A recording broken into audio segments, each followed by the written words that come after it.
ಉತ್ತರ ಬರ್ತಿತ್ತು ಅಂತ? ಇಲ್ಲ, ಟೆಕ್ನಿಕಲಿ ನಮ್ಮ ಸುವರ್ಣ ನಮ್ಮ ಯಾರು ಅಪೋಸಿಷನ್ ಲೀಡರ್ ಇದ್ದಾರೆ, ನನಗೆ ಅವ್ರಿರ್ತಕ್ಕಂಥ ಮಾಹಿತಿ ಪ್ರಕಾರ ಅವ್ರು ಕಂಟೆಸ್ಟ್ ಮಾಡ್ತೀವಿ ಅಂತ ಹೇಳಿದ್ದಾರೆ. ಟೆಕ್ನಿಕಲಿ ನಂಬರ್ಸ್ ಇಲ್ಲ, ಮಿರಾಕಲ್ ಏನಾಗ್ತಕ್ಕಂಥ ಕಾದು ನೋಡಬೇಕು. ಇಲ್ಲ, ಆಪ್ರೇಷನ್ ಏನೋ ಮಾಡ್ತಿದ್ದೀರಿ, ರಾತ್ರಿ ಏನೋ ಮಾಡಿದಿರಿ ಅಂತ? ಆ ಥರ ಏನಿಲ್ಲ. ಯಾರ್ಯಾರು ನಮ್ಮ ಸ್ವಯಮಿಚ್ಛವಾಗಿ BJP ಬಿಟ್ಟು ಬರ್ತಾರೆ ಅಥವಾ ನಮ್ಮ ಪರ ವೋಟ್ ಹಾಕ್ತಿದ್ದಾರೆ, we are waiting. Hopefully there is a chance, ನೋಡೋಣ. ಏನೋ 6 ಜನ ಏನೋ ಸಂಪರ್ಕದಲ್ಲಿದ್ದಾರೆ ಅಂತ. ಇದೆಲ್ಲ ಈಗ ರಾಜಕಾರಣದ ಇನ್ನೊಂದು ಸ್ವಲ್ಪ ಹೊತ್ತಲ್ಲೇ ಗೊತ್ತಾಗುತ್ತೆ. V are waiting, let's see. Okay sir, ರಾಜ್ಯಕ್ಕೆ ವಿಚಾರಕ್ಕೆ ಬರೋದಾದ್ರೆ DCM CM ಹುದ್ದೆ ಖಾಲಿ ಇದೆಯಾ ಸರ್ ತಮ್ಮ? ಇಲ್ಲ, ಆ ಥರ ಏನು ಖಾಲಿ ಇಲ್ಲ. ಮತ್ತು ಈಗ CM ಚೇಂಜ್ ಮಾಡಬೇಕು, ನಮ್ಮ ಸಮುದಾಯಕ್ಕೆ ಕೊಡಬೇಕಂತ ಒಕ್ಕಲಿಗ ಶ್ರೀಗಳು ಒತ್ತಾಯ ಮಾಡ್ತಿದ್ದಾರೆ. ಅಲ್ಲ, ಈಗ ಒಕ್ಕಲಿಗ ಶ್ರೀ ಹೇಳಿರ್ತಕ್ಕಂಥದ್ದಕ್ಕೆ ಮಾನ್ಯ ಮುಖ್ಯಮಂತ್ರಿ ಉತ್ತರ ಕೊಟ್ಟಿದ್ದಾರೆ. ಈಗ ಅವ್ರ ಅಭಿಪ್ರಾಯನ ಶ್ರೀಗಳು ಹೇಳಿದ್ದಾರೆ. ಸೊ ಇದು ಒಂಥರ ಡೆಮೊಕ್ರೆಟಿಕಲಿ ಎಲೆಕ್ಟೆಡ್ ಸರ್ಕಾರ ಇದು. ಆಮೇಲೆ ಮುಖ್ಯಮಂತ್ರಿ ಆಗಬೇಕಂತಂದರೆ ಶಾಸಕರು ಆಮೇಲೆ ಹೈಕಮಾಂಡ್ ಹೇಳಿರ್ತಕ್ಕಂಥ ನಿರ್ಧಾರದ ಮೇಲೆ ಆಗಿರ್ತಕ್ಕಂಥದ್ದು. ಈಗ ಹೈಕಮಾಂಡ್ ಏನು ತೀರ್ಮಾನ ಮಾಡ್ತದೆ ಅದಕ್ಕೆ ಫೈನಲ್ ಆಗುತ್ತೆ. ಅದೇ ಮುಖ್ಯಮಂತ್ರಿ ಸ್ಪಷ್ಟೀಕರಣ ಕೊಟ್ಟಿದ್ದಾರೆ. 5 ವರ್ಷ ಮುಂದುವರಿತಾರೆ ಸರ್ CM? ಅದು ಹೈಕಮಾಂಡಿಗೆ ಬಿಟ್ಟಿರ್ತಕ್ಕಂಥದ್ದಲ್ಲ, ಮಾನ್ಯ ಮುಖ್ಯಮಂತ್ರಿಗಳು ಹೇಳಿದಾರಲ್ಲ, ಸ್ಪಷ್ಟೀಕರಣ ಕೊಟ್ಟಿದ್ದಾರೆ. ಅಲ್ಲ ಸರ್, ಈಗ ಏನೋ 2.5 ವರ್ಷ ಒಪ್ಪಂದ ಆಗಿತ್ತು, CM ಅವರು DK ಶಿವಕುಮಾರ್ಗೆ ಬಿಟ್ಟು ಕೊಡಬೇಕಿತ್ತು. ಅಲ್ಲಿ ನನಗೆ ಆ ಥರದ್ದು ಯಾವುದೂ ಮಾಹಿತಿ ಇಲ್ಲ ಸರ್. ಈಗ DCM 3 DCM ಹುದ್ದೆ ಕ್ರಿಯೇಟ್ ಮಾಡಬೇಕು ಅನ್ನೋದು ಅಲ್ಲ, ಆ ಥರ ಸುದ್ದಿ ಇದೆ, ನನಗೆ ಗೊತ್ತಿಲ್ಲ. ಬಟ್ ಈ ಥರದ್ದು ಏನೇ ಇದ್ದರೂ ಕೂಡ ಅಭಿಪ್ರಾಯಗಳು ಯಾವುದೇ ಶಾಸಕರು ಯಾವುದೇ ಸಚಿವರು ಹೋಗಿ ಅಭಿಪ್ರಾಯಗಳನ್ನ ಮಂಡನೆ ಮಾಡಿದರೂ ಕೂಡ ಇದು ಅಲ್ಟಿಮೇಟ್ಲಿ ಹೈಕಮಾಂಡೇ ಡಿಸೈಡ್ ಮಾಡ್ತಕ್ಕಂಥದ್ದು. So we have to wait for it. ತಾವು ಯಾವಾಗಲೂ ಪಕ್ಷಾತೀತವಾಗಿ ಮಾತಾಡ್ತೀರಿ ಸರ್. ಈ CM ವಿಚಾರದಲ್ಲಿ ಎದ್ದಿರುವಂಥ ಗೊಂದಲ ಇದು ಸರಿ ಅನಿಸುತ್ತಾ ಸರ್? ಈಗ ಇಷ್ಟು ಮೆಜಾರಿಟಿ ಕೊಟ್ಟಿದ್ದಾರೆ, ಒಂದು ಕಡೆ ಬರ ನಿರ್ವಹಣೆ ಮಾಡಬೇಕು, ಇದರಲ್ಲಿ ಎಲ್ಲ ಒಂದು ಕಡೆ ಸರ್ಕಾರ ಡಿಸ್ಟರ್ಬ್ ಆಗ್ತಿದೆ ಅಂತಂದು BJP. ಸರ್ಕಾರ ಡಿಸ್ಟರ್ಬ್ ಏನು ಆಗ್ತಿಲ್ಲ, ಬಟ್ ಈ ಥರ ಶ್ರೀಗಳು ಹೇಳಿದ್ಮೇಲೆ ನಾವೇನು ಮಾಡೋಕ್ಕಾಗತ್ತೆ? Everybody have got today freedom of speech ಇದೆ. ಎಲ್ಲರೂ ಏನು ಬೇಕಂದ್ರೆ ಮಾತನಾಡಿದ್ದಾರೆ. So absolutely. So I cannot comment anything negative on it. So ಅದಕ್ಕೆ ಮೊನ್ನೆ ಮುಖ್ಯಮಂತ್ರಿಗಳನ್ನೇ ಸ್ಪಷ್ಟೀಕರಣ ಕೊಟ್ಟಿದ್ದಾರೆ. ಸೊ ಇದನ್ನು ಎಷ್ಟು ಡ್ರ್ಯಾಗ್ ಮಾಡಿ ಹೇಳಿದ್ರು ಕೂಡ ಈ ಪ್ರಶ್ನೆಗೆ ಇಷ್ಟೇ ಉತ್ತರ ಇರ್ತಕ್ಕಂಥದ್ದು. ಓಕೆ ಸರ್, ಇನ್ನು ಬರ ನಿರ್ವಹಣೆಯಲ್ಲಿ ಅಷ್ಟು ಫೈಟ್ ಮಾಡಿ ಫಂಡ್ ನೆಪಗಳನ್ನು ಹೇಳಿ ರೈತರಿಗೆ ಅನುದಾನ ಕೊಡ್ತಾ ಇಲ್ಲ ಅಥವಾ ಪರಿಹಾರ ಕೊಡ್ತಾ ಇಲ್ಲ ಅಂತ ಒಂದು ಆರೋಪ ಕೇಳಿ. BJP ಅವ್ರ ಆರೋಪ ನೋಡ್ತಾನೆ ಇದ್ದೀರಲ್ರಿ. ಈಗ ರಾಮ ಮಂದಿರ ಸೋರ್ತಾ ಇದೆ, ಯಾರು ಹೋಗಿ ನಿಂದಿರ್ಸ್ಬೇಕು? ಈಗ ರಾಮ ಮಂದಿರ ಸೋರ್ತಾ ಇದೆಯಲ್ಲ, ಈಗ ಹೋಗಿ ಯಾರು ನಿಂದಿರ್ಸ್ಬೇಕು? NET ಪೇಪರ್ ಲೀಕ್ ಆಯ್ತಲ್ಲ, ಅದ್ರ ಬಗ್ಗೆ ಏನು ಮಾತನಾಡೋದು ಬೇಡ. ಈಗ ನೋಡಿ, BJP ಅವ್ರದ್ದು ಒಂದೇ ಒಂದು ಯಾವ್ದು ರೂಲಿಂಗ್ ಸರ್ಕಾರ ಇರುತ್ತೆ ಅದ್ರ ವಿರುದ್ಧ ಮಾತನಾಡ್ತಾ ಇರ್ತಕ್ಕಂಥದ್ದೇ ಇವ್ರ ಕೆಲಸ.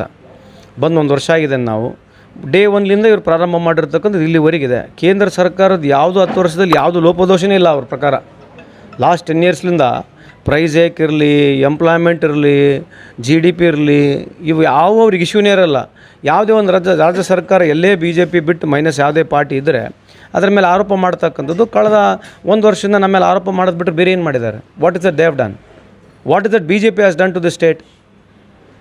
ಏನಿಲ್ಲ ತಾನೆ. ಸೊ ಇದನ್ನೇನು ಹೊಸದಲ್ಲ. ಅದೇನು ಇದನ್ನು ಹೇಳಿ ನಮಗೂ ಸುಸ್ತಾಗಿದೆ, ಅವರು ಹೇಳಿ ಅವ್ರು ಸುಸ್ತಾಗ್ತಾಯಿಲ್ಲ ಅಷ್ಟೇ. ಬೆಲೆ ಏರಿಕೆ ಬಗ್ಗೆ ಮಾತಾಡ್ತಿದ್ದಾರೆ. ನೀವು ಕೂಡ ಪೆಟ್ರೋಲ್ ಬೆಲೆ ಏರಿಸಿದಿರಿ, ಮಾಡಿದ್ದೀರಿ. ಹಾಲಿನ ದರ ಬಗ್ಗೆ ಸ್ಪಷ್ಟೀಕರಣ ಕೊಟ್ಟಿದ್ದಾರೆ ತಾನೆ. 50 ml ಜಾಸ್ತಿ ಆಗುತ್ತೆ ಅಂತ ಮಾನ್ಯ ಮುಖ್ಯಮಂತ್ರಿ ಹೇಳಿದ್ದಾರೆ ಅಲ್ವಾ? ಬೇರೆ ಸ್ಟೇಟ್ಗಳಲ್ಲಿ ಹೋಲಿಕೆ ಮಾಡ್ಕೊಂಡು ನೋಡಿದ್ರೆ ನಮ್ಮ ಹಾಲಿನ ದರನೂ ಕಮ್ಮಿ ಇದೆ. ಬೇರೆ ಸ್ಟೇಟಿಗೆ ಹೋಲಿಕೆ ಮಾಡ್ಕೊಂಡು ನೋಡಿದ್ರೆ ಪೆಟ್ರೋಲ್ ಆಗಿರಲಿ ಡೀಸೆಲ್ ಬೆಲೆನೂ ಕಮ್ಮಿ ಇದೆ. ಎತ್ತಬೇಕಾಗತ್ತೆ, ನಾವು ಸರ್ಕಾರ ನಡೆಸಬೇಕಾಗತ್ತೆ. 60,000 ಕೋಟಿ ನಾವು ಗ್ಯಾರಂಟಿಗಳು ಖರ್ಚು ಮಾಡ್ತಾ ಇದ್ದೀವಿ. ಹಂಗೆ ಆಗಿ ಅದು ರೆವಿನ್ಯೂ ಜಾಸ್ತಿ ಆಗಲೇಬೇಕು.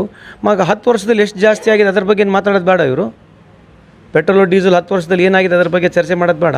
55-60 ರೂಪಾಯಿ ಇರೋದು ಇವತ್ತು ನಿಯರಿಂಗ್ 100 ರೂಪಾಯಿ ಮುಟ್ಟಿದಲ್ಲ, ಇದ್ರ ಬಗ್ಗೆ ಚರ್ಚೆ ಬೇಡ. ಇದು ಯಾರು ಕಾರಣ ಅಲ್ರಿ? ಎಲ್ಲದಕ್ಕೂ ನಮ್ಮನ್ನೇ ಪ್ರಶ್ನೆ ಕೇಳ್ತಾರೆ. ಅವ್ರನ್ನೂ ಕೂಡ ಕೇಳಿ ನೋಡಿ, ಉತ್ತರ ಕೊಡ್ರಲ್ಲ ಸಮಂಜಸವಾಗಿ. ಅವ್ರು ಉತ್ತರ ಕೊಡೋಕೆ ಕೇಳ್ರಿ. ಯಾಕೆ ಬೆಲೆ ಏರಿಕೆ ಅಂತೇಳಿ ನಿರ್ಮಲಾ ಸೀತಾರಾಮನ್ ಉತ್ತರ ಕೊಟ್ರ? ಉಳ್ಳಾಗಡ್ಡಿ ಅವರು ಸಮರ್ಥನೆ ಮಾಡ್ತಾರೆ. ಏನು ಸಮರ್ಥನೆ? ನಾವು ದೇಶ ನಡೆಸಬೇಕು, ನಾವು ಇದು ಮಾಡಬೇಕು. ನೀವು ಹೆಂಗೆ ಈಗ ಅವರು ದೇಶ ನಡೆಸಬೇಕಂತ ಹೇಳಿ ಸಮರ್ಥನೆ ಮಾಡ್ಕೊಂಡ್ರೆ ಮತ್ತೆ ನಾವೇನು ನಡೆಸಬೇಕು? ಅಲ್ಲ sir, if they are giving that suggestion, if they are giving that answer, then what are we doing?